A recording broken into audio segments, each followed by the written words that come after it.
Hanap mo ba ay mga budget-friendly na food tripan? Katulad nga nitong dinayo namin na for only 35 pesos ay meron ka ng sisig with rice. 35 pesos lang pero punong-puno ng lasa, mainit at may konting anghang, at ang pinakamahalaga sa lahat ay swak sa budget. Next stop ay dito sa isang kainan na napili ng Michelin Guide. Dito nga ay matitikman mo ang mga simpleng putahe pero pwede palang pang world class. Dinakdakan tsaka kanin. At syempre, hindi mawawala ang street vibes. Katulad nga nitong pansit baton na street food version. Kaya samahan nyo ko sa isa na namang kung saan nga may masarap ay dapat pinupuntahan. So yung mga ka-food trip, good morning at nandito tayo ngayon sa Quezon City. Ayan, unang food trip natin ito guys. So, napuntahan ko na to dati. Isang sulit to na sisig with rice. Dati 35, naalala ko nung para meron sila para sa mga rider. Yan, interview na natin si Sir. Dati nakapunta na tayo, inabutan natin. Ayun yung anak niya, si Boss. Boss! Ayan. Yun dating na-interview natin ngayon. Ito na si, may pangalan to alam ko eh. Mang Jun Sisig. Ayan, so tara, interview natin. Let's go! So yun guys, ito merong isang cart dito na nagtitinda ng tanungin natin. Hello sir, good morning po. Ay, good morning po. Sir, ano pong tinda natin dito? Ito sir, bali sisig rice po. Sisig rice. Ilang klase yan sir, yung sisig rice nyo? Isang klase lang sir, nagkaiba lang sa price. Magkano po? Pag estudyante ka, 35. Apo. Pag hindi estudyante, 65. Pag vlogger sir, Pag magkano? vlogger, 65. ganun pa rin sir, kasi hindi ka estudyante. Ayun sir. Sige nga sir. Sir, pwede bang ipakita mo sa akin yung serving ng estudyante at saka nung regular, yung 65? Okay. Sige sir. So, saan muna tayo, estudyante? Ang laki ng discount sir ng estudyante. Oo, kasi yun ang po talaga nakasanayan ng mga estudyante dito dahil matagal na ako nagtitinda. Apo. At yun ang hinahanap nila. Yung makamura sila. Opo, Kasi ayan. nga hinahanap nila budget meal eh. Ito yung 35, maliit na plato. Maliit na plato. So, ano 1 yun cup. sir, yung kanin nyo? Garlic rice po siya. Garlic rice. And then, lalagyan ng sisig. Ito yung sisig. Ano yung sisig nyo, sir? Anong ano nyo? Gawa po ito sa maskara ng baboy tsaka chicharong bulaklak. Oh, Ito yung 35. 35 pesos. Wala nang sauce yan, sir. Yan Wala, kayo po maglalagay. Pwede kayo Unlimited yung maglagay. sauce. Sige, sir. Bigyan nyo naman po ako nung pang ano naman, regular 35. ano. Pag regular naman, dito tayo sa malaking plato. Mas malaki siya. So, ito guys, yung regular. 65, sir. No, 65. Parehas lang ang takal ng kanin. Pero- Nagkaiba lang po sa takal ng sisig. Mas marami po yung sisig. Ayun. Yan. Kukumpara mo sa 35 tsaka ano. Tapos, sir, meron din kayo yung, kunyari, ayaw naman magkanin. Meron din Pag po ba? ayaw magkanin, pang isang tao, 70. Apo. Pag maramihan tao, alam ba, 2 to 3 person, Apo. 100 sisig barkada. 2 to 3 yun. Sige, sir, Ah. bigyan mo nga ako na, sir, para makita natin yung sisig barkada naman tawag doon. Nakalagay naman siya sa, styro. Ito, sisig solo. Sisig solo. Ayan. Yan. Wala nang grams yan, sir, no? Wala Tansya na. yan, sir. Tansya na lang. Sisig solo. yan, Nandiyan na, 70. kompleto. And then, ito Pag dalawang tao naman kayo, depende sa kakain. Hanggang 3 kaya. kaya naman. Oo. Kasi marami naman yung takal eh. Ayun. Tapos lalagyan ng sauce yan. Yung sauce, kayo maglalagay. Hindi. Oo, kami na, sir. Awa. Kasi minsan may ayaw, minsan may gusto. Apo. Sir, anong part po yan ng baboy, yung ano nyo? Maskara po, tsaka chicharong bulaklak. Talagang putok-batok pala talaga to, no? Sir, tanong ko lang, gano'n nakatagal tong sisigay nyo? Tsaka anong pangalan pala nito? AJ Sisig po. AJ Sisig. AJ Sisig. Tapos, sir, gano'n na kayo katagal? Almost 12 years na. 12 years 12 na rin years na talaga. kami nagtitinda Ang tagal dito. nyo na rin pala. Oo. Dito talaga yung pwesto nyo sa pool. Nung una, sa tapat lang ako ng school. Mm. Elementary tsaka high school. Elementary dito sa Quezon Dito City. sa Project 4. Apo. Pura elementary, tsaka Jose P. Laurel High School. Ayun. Tapos, sir, anong oras kayo nagbubukas dito? Darating kami dito ng ng 10:30. Tapos 10:30. magpi-prepare. Ang serving namin 11:30. Ayun. Sir, last Hanggang na lang. 5. Saan kayo matatagpuan, sir? Yung Dito exact lang po. address. Makikita mo dito yung Pitwason Sabor. Apo. Madali namang ipinyon. Tapos sa likod lang kami. Apo. Ligaspi, Barangay Marilag. Barangay Likod lang po Marila. ng Save More. Makikita nyo na po kami doon. Kantong-kanto lang, sir. Oh, no? kantong-kanto lang. Okay, sir. Sige, sir. Thank you po. At tikman ko na po itong sisig na to. Salamat po, Sir AJ po, no? Ipangalan AJ niyo. Sisig. AJ Sisig, thank you, sir. So yung mga ka-food trip guys, nandito na tayo sa AJ Sisig. Siyempre, bago tayo magtikiman, kasama pa rin natin ang Occhio Optical sa mga naghahanap ng quality and affordable na eyeglasses. Yan, meron tayong bagong bukas sa BF Homes Parañaque sa South Park guys. Waze nyo lang yan or i-Google Map nyo, makikita nyo yan. Siyempre, meron pa rin tayo sa Carriedo, 3, and then isa sa Imus. And soon may magbubukas na isa, hindi ko pa alam pero announce natin yan dito pag nag-open na yan. So ito guys, food trip na tayo dito. Meron sila dito yung pang student meal na 35 pesos. Ayan guys, nakita nyo. Sisig student meal, 35 pesos. May garlic rice, tapos marami rin yung ano niya, yung sisig, no? Tapos ito naman yung regular nila. Pag graduate ka na, syempre may pambili ka na. Ito na yung sisig mo. Ayan. Marami-rami. Ang dami na serving, no? Guys, yung pumunta ako, ito talaga yung serving, Baka na naman sasabihin nyo na naman na pag vlogger lang. Yan, ito talaga yung serving. Pwede tayong makakita ng ng hindi vlogger mamaya. Ayan, saan? Sir, ito, si Sir, ito. Ito, Food Panda. Yung serving niya, ayan, 65, makikita nyo. Ulit. Ayan, oo. Parehas lang yan, Baka sabihin nyo, vlogger. O, sulit, Sir. Lagi ka dito, Sir. Yes, sir. Ayun. Pagkadumadaan. Yun, pag napapadaan si Sir, buti hindi pa na-high blood, Sir. Hindi naman. Hindi pa na. Ayun. Thank you, Sir. Thank you. So, ito na. Tikman na natin, guys, yung kanilang sisig. Ano to yung mascara at saka bulaklak. Ayun.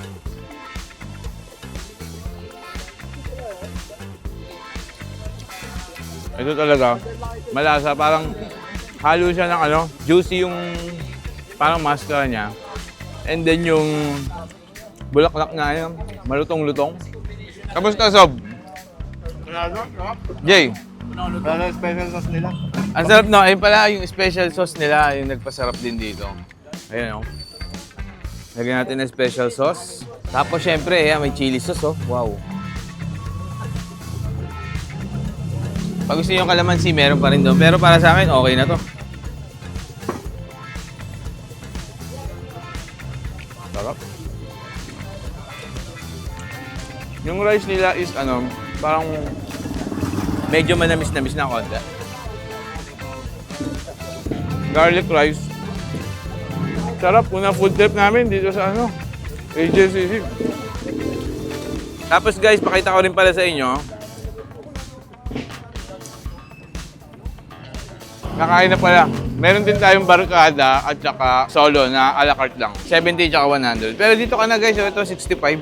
May rice na, sulit na sulit. Yung anghang niya sakto lang Parang hindi masyado. O konti lang yung nalagay ko. Try natin na lagyan pa. Ayan.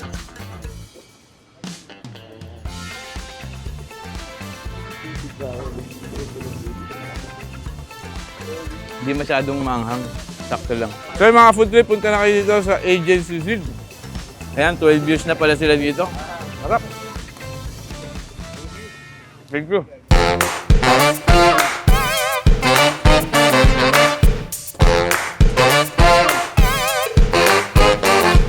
So yung mga ka-food trip, ang next food trip natin guys, isa sa mga napili ng Michelin Guide dito sa Pilipinas na kainan guys. Itong Morning Sun Eatery dito sa Quezon City pa rin tayo guys. Ayan, the best daw dito talaga yung mga dinakdakan nila, ihaw-ihaw. Especially yung barbecue nila, napaka-solid daw. So ayan, nakikita natin, Sabado ngayon pero makikita mo yung mga tao kahit walang pasok dito sa mga opisina na malapit dito, sa mga trabaho, sa mga school. Ang dami talagang kumakain. Pagdating ng alas 12, nakapila, mga dikotse, may mga nakapark, pwedeng mag-park dito. So, tignan natin kung affordable and sulit ba talaga dito sa Morning Sun. Pero, napili na ng Michelin Guide, So, enjoyin na lang natin yung kain. Hindi na tayo pwedeng maghusga yan. Tingin ko, masarap na talaga di ba? Tara, order tayo doon. Tanong natin kung may ma-interview tayo dito. Tara, punta tayo doon. Hello, ma'am. Magandang araw po. Magandang araw din po. Ay, ma'am, ano pong name niyo, ma'am? Ako po si Elizabeth Mortera dito sa Morning Sun Eatery. Morning Sun Eatery. Kayo po ang ma'am? Oo, ang pioneer. Pioneer Ngayon yung dito. mga anak ko na po. Opo. Ilang years na to, ma'am, yung Morning Sun Eatery? 30 years na po nung November 15. Ang tagal na rin po pala. Yes sir. Tapos, ma'am, di ba napunta dito yung Michelin Guide? Isa po kayo sa napili. Bakit po kaya, ma'am? Tingin niyo po. Hindi nga po namin alam kasi ang daming question na kung alam namin na may mga kumakain na ano, Opo. yung pala, nag-o-observe na pala sila sa mga Nag-o-observe na. kainan. Pero may Opo. napansin kayo dati, ma'am, parang may mga nag-observe. Wala, sir. Wala Parang kami napapansin. nagulat na lang kayo, biglang kasama kayo sa award, ma'am. Oo, napanood na lang namin. At saka yung mga customer namin nagpuntahan, nagko-congrats po sila, sir. Ayun nga, no? Hindi namin alamin, kaya hindi namin nakuha doon sa sa Kumbaga, Okay. unexpected talaga, ma'am. Na, Ayun. oh. Yes, ma'am, ano sir. bang mga tinda natin dito, ma'am? Ano mga lutong ulam? bago ang lahat. Thank you kay Kapod Trip Christian. Thank you. Yeah, ma'am. Marami po kaming bestseller po. Apo. Lalong-lalo na dinakdakan, Dinakdakan. pork barbecue. Lahat po naman namin, mga ulam po namin. Bestseller naman. talaga. No? Bestseller Pero yung po pinaka talaga. dinadayo talaga dito ngayon, yung dinakdakan. Dinakdakan no? po. Yun kasi parang napanood ko na parang yun yung pinaka the best niya talaga dito. The best po. At saka barbecue po namin. Kasi masarap na mura pa. Yun nga po eh. Ma'am, nasa magkano po yung ano niya, ma'am, dinakdakan? 90 po per order. Sa barbecue, ma'am, magkano 35 po per stick. 35, ma'am. Yes, Sige, ma'am, sir. tanong ko na lang po, ma'am. Saan po ba matatagpuan to and anong oras po kayo nagbubukas dito, ma'am? Matatagpuan po kami dito sa GP Rizal, Project for Quezon City, Barangay BMC. Apo. Ang start po namin mga 11, pero nag-start na rin kami pag marami ng tao kasi Kunyari, mga pila 10, nandyan na. Opo. Basta nakaluto Kung na kayo, ano ma'am. lang yung mayroon, yung pa rin para sunod-sunod na rin yung labas namin. Yun nga po. Is yun. close naman namin po ng mga 8:30. Ayun. So ngayon, ma'am, puro ang dami talagang dumadayo sa inyo dito, ma'am, na para kumain lang o yung mga suki pa rin talaga. Mula nung sir, siyempre nakikita nila sa inyong mga vloggers siguro, Opo. marami na rin po. Kaya thank you kay Lord at Yes, saka ma'am. yung mga vlogger po. Yes, ma'am. Congrats po sa inyo, ma'am. Opo. More success pa po sa business niyo. Wala kayong balak ma'am, branch sa ibang ano. Pag-isipan po sir, kasi ito, hirap na nga kami. Oo kasi nga, no, sa kadaming tao, kailangan din po naming magpahinga. Kaya Opo. dati po, nag-o-open kami ng Sunday. Opo. So ngayon, nagko-close na kami pag Pahinga na. pahinga naman po. Ma'am, bakit po pala, ma'am? Bakit po Morning Sun yung pangalan? Nung kasi unang-una, nung nakuha ko itong Morning Sun, tumayo ako sa labas. Tapos Opo. nakita ko, bumukbukad yung haring araw. Opo. So sabi ko, iniisip ko, gusto ko pangalan nito. Sabi ko, papalitan ko yung pangalan. Kasi parang pangalawa kaming kumuha na, Opo. Parang naalis na yung may unang nakapwesto, opo. Kaya yun ang naisip ko po, Morning Sun Eatery. Parang ang ganda ng pangalan niya.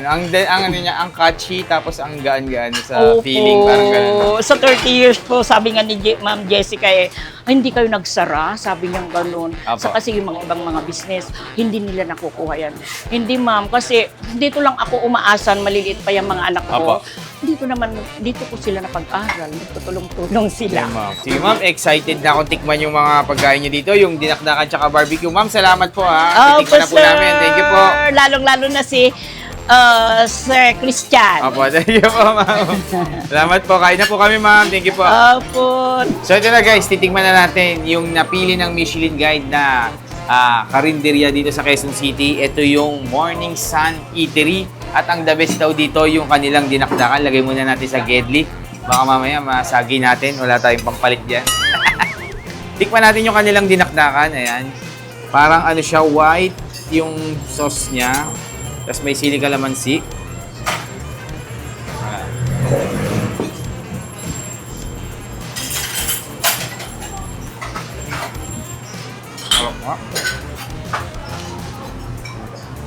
Sobrang lasa niya. And then, ano lang sakto-sakto lang yung asim niya. Tapos ang linamnam nung pinakamit niya, lasang-lasa mo yung smoky flavor. Ayan. Masarap to, ikanin. Gawin natin sa kanin. Dinakdakan, tsaka kanin.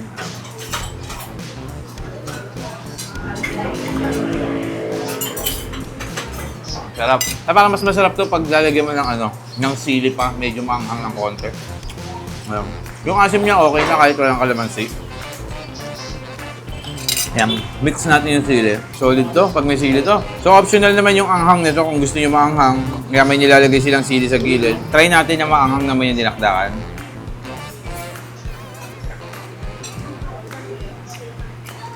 Mas masarap pag maanghang.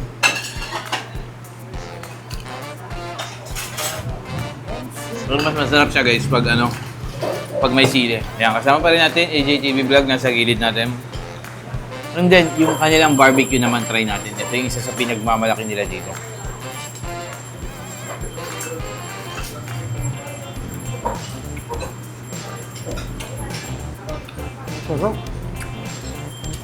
Matamis, malinamnam, malambot, ganda ng pagkakaihaw. 35 pesos. Ito yung barbecue guys dito sa Morningstar. Ayan, wow! Tikman natin yan. 35 pesos lang. Grabe. Ayun o.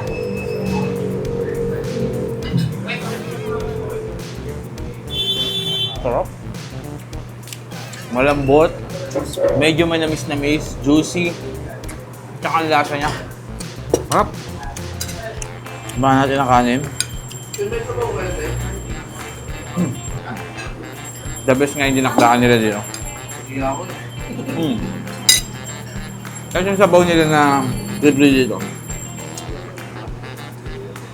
Ay, ano to? Parang maasim-asim. Sinanglaw, no? Oo. Natikman ko to sa Sa Baguio ba yun? Sinanglaw, no? Natikman ko yung sinanglaw sa Baguio. Sarap. Para siyang yung lasa niya is papaitan na hindi mapait. Maasim, parang gano'n. Sarap guys, punta na kayo dito sa Morningstar Eatery. Dito lang yan sa Quezon City guys. Project 4, no? Project 4. Panalo dito guys. Thank you.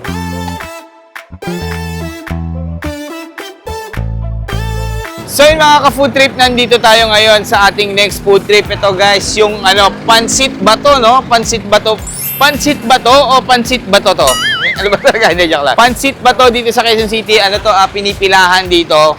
Pagdating ng mga tanghali, alas 3 yan. Marami na pumipila dito. At medyo kakaiba daw yung pansit dito. Alamin natin kung bakit kakaiba to. Ayan, nandito tayo ngayon sa 13th Avenue dito sa Quezon City. So tara, interview tayo kung may ma-interview tayo nandito sa likod. Ayan. Tara, punta tayo doon. So yun guys, meron tayong dinayo dito na isang food trip. Parang pansit. Pero tanong natin kung ano to. Hello sir, magandang hapon po. Hello po. Sir, ano pong tinda natin dito? Pansit ba to po? Pansit bato. Sir, ba't dyan po nakalagay? Ano po ba yan? Ano po yung lagayan natin na to? Sa ako po. Sa ako galing pa kasi ng Hindi. Kasi dinideliver siya nakalagay dyan. Papel. Galing siya ng Bicol mismo. Bicol talaga. So, authentic talaga to. Yung mga ingredients na ginagamit nyo is from Bicol. Ano yun, sir? Araw-araw dinadala dito? Every 3 days. Every 3 times a days. week. Galing talagang Bicol. So, authentic talaga to. Sir, ilang klase po yung pansit bato nyo? Dalawa po. Anong yan? Anong mga po? Ito po ang original na pansit bato, yung bilog. Bilog. Pabilog siya, yung maninipis. Tapos, Pero yung hindi isa- siyang lapad. Yung malapad siya. Okay. Parang churamiki. Tapos sa presyo, sir, ilang klase po yan? Meron tayong plain, 30 pesos. Pag may dinuguan, additional 35. Ang may egg, 45. Pag may combo po, itlog dinuguan ng kasama, 50 pesos. 50. May mga extra rin po tayo. Yung pinaka-bestseller nyo po, ano po? Combo po, itlog dinuguan po kasama. Yung 50 pesos. Opo. Ayun. Sige, orderin natin mamaya yun. Sir, matagal na itong nyo, pansitan? Matagal na rin po. Mga ilang taon na po? Ilang taon na ba ito sa IBC? 40 years na po yung pansit. 40? 14. 14? Pero ang Cubao, 4 years. Bago lang kayo sa Cubao. 4 years na. 4 years na, okay. Sige. So ito guys, ayan. Order tayo guys nung tag dito. Lagay kayo. Grabe, Balot bilis yan. nila pagkaluto. Ayan Kuya, kain ka. Diretso na. Sir, bigyan mo nga po ako ng isang pansit bato combo, yung 50 pesos. Combo po. Apo. Combo dito. Bilis nila guys, oh. Pansit bato combo tayo, isa, 50 pesos. Ito na, so I think order natin 50 pesos combo. Sir, last na lang, tanong ko na lang, saan kayo matatagpuan at anong oras kayo nagbubukas? Dito po kami located kami sa Pitwason, corner 13 Avenue. Katabi namin na ang Jollibee 13. 2 p.m. hanggang 8 p.m. Sunday po wala. Okay. Sige sir, thank you po. So ito na nga guys, at titikman na natin yung pansit bato. Manoy's Henry. Ayan, pansit bato. Ayan guys, oh. Tingnan mo. Wow, grabe naman. Yan, for only 50 pesos, meron ka ng isang serve nito. Combo ang tawag nila doon. Tapos, meron tayong sukang paumbong vinegar. Ayan. Ano to nilalagay talaga dito? Tikman muna natin yung walang sukang paumbong. Ayan.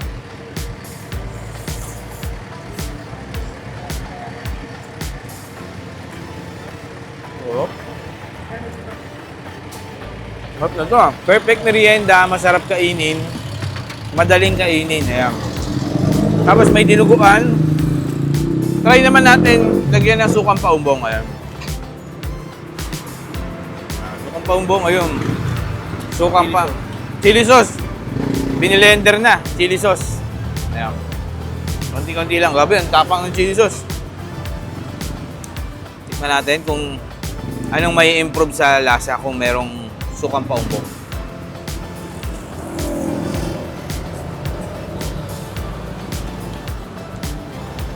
Mas masarap nga pag may suka. So ito, hindi kalamansi nilalagay nila.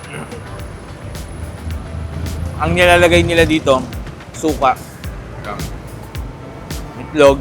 Ayan natin itlog.